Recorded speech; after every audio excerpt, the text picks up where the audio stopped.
Bidadi township ವಿರೋಧ ಮಾಡಿ ದೋಸ್ತಿಗಳ ಪಾದಯಾತ್ರೆ ವಿಚಾರಕ್ಕೆ ಸಂಬಂಧಪಟ್ಟ ಹಾಗೆ ವಿಜಯಪುರದಲ್ಲಿ ನಗರಾಭಿವೃದ್ಧಿ ಸಚಿವ ಯತೀಂದ್ರ ರಿಯಾಕ್ಟ್ ಮಾಡಿದ್ದಾರೆ. ಈಗಾಗಲೇ ಬಿಡದಿಯ ಬಗ್ಗೆ ಮುಖ್ಯಮಂತ್ರಿ ಹೇಳಿದ್ದಾರೆ, ಯಾವುದೇ ಭೂಮಿ ನಾವು ರೈತರಿಂದ ಬಲವಂತವಾಗಿ ಕಿತ್ತುಕೊಳ್ಳೋದಿಲ್ಲ.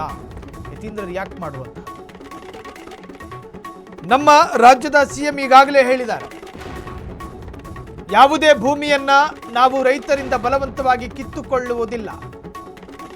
ಅವರದು ಪಾದಯಾತ್ರೆ ಅಲ್ಲ, ಇದು ಪ್ರಾಯಶ್ಚಿತ್ತ ಪಾದಯಾತ್ರೆ ಅಂತ ಹೇಳಿ ಸಿದ್ದರಾಮಯ್ಯರ ಸುಪುತ್ರ ನಗರಾಭಿವೃದ್ಧಿ ಸಚಿವ ಯತೀಂದ್ರ ಸಿದ್ದರಾಮಯ್ಯ ರಿಯಾಕ್ಟ್ ಮಾಡಿರುವಂತಹದ್ದು. ಮಾತನಾಡಿದ್ದಾರೆ, ಕೇಳಿಸ್ಕೊಳ್ಳಿ.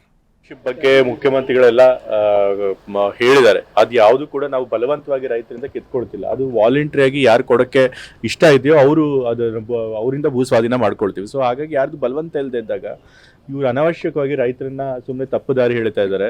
ಇವರೇ ಈ ಒಂದು ಬಿಡದಿ ಟೌನ್ಶಿಪ್ ಕಾರ್ಯಕ್ರಮ ಶುರು ಮಾಡಿದ್ದು, ಇವರೇ ಶುರು ಮಾಡಿ ಈಗ ಇವರೇ ಅದ್ರ ವಿರುದ್ಧ ಇದು ಮಾಡ್ತಿದ್ದಾರೆ. ನಮ್ಮ ಬಾಲಕೃಷ್ಣೇಗೌಡರು ಚೆನ್ನಾಗಿ ಹೇಳಿದ್ರು, ಇದು ಅವರದು ಪಾದಯಾತ್ರೆ ಏನಿದೆಯಲ್ಲ ಇದು ಪ್ರಾಯಶ್ಚಿತ ಪಾದಯಾತ್ರೆ. ಯಾಕೆ ಅಂತಂದ್ರೆ ಅವರೇ ಮಾಡಿರೋ ಕಾರ್ಯಕ್ರಮದ ಅವರೇ ಮಾಡ್ತಾರೋದ್ರಿಂದ ಅದಕ್ಕೆ ಕರೆಕ್ಟ್ ಆದಂಥ ಆ್ಯಪ್ಟ್ ಹೆಸರಿಟ್ಟಿದ್ದಾರೆ ಅವರು. ಈಗಾಗಲೇ ಬಿಡದಿ ಟೌನ್ಶಿಪ್ ಬಗ್ಗೆ ಮುಖ್ಯಮಂತ್ರಿಗಳೆಲ್ಲ ಹೇಳಿದ್ದಾರೆ, ಅದು ಯಾವುದು ಕೂಡ ನಾವು ಬಲವಂತವಾಗಿ ರೈತರಿಂದ ಕಿತ್ಕೊಳ್ತಿಲ್ಲ. ಅದು ವಾಲಂಟ್ರಿಯಾಗಿ ಯಾರು ಕೊಡಕ್ಕೆ ಇಷ್ಟ ಇದೆಯೋ ಅವರು ಅವರಿಂದ ಭೂ ಸ್ವಾಧೀನ ಮಾಡ್ಕೊಳ್ತೀವಿ. ಸೊ ಹಾಗಾಗಿ ಯಾರ್ದು ಬಲವಂತ ಇಲ್ಲದೆ ಇದ್ದಾಗ ಇವ್ರು ಅನಾವಶ್ಯಕವಾಗಿ ರೈತರನ್ನ ಸುಮ್ಮನೆ ತಪ್ಪು ದಾರಿ ಹೇಳ್ತಾ ಇದ್ದಾರೆ.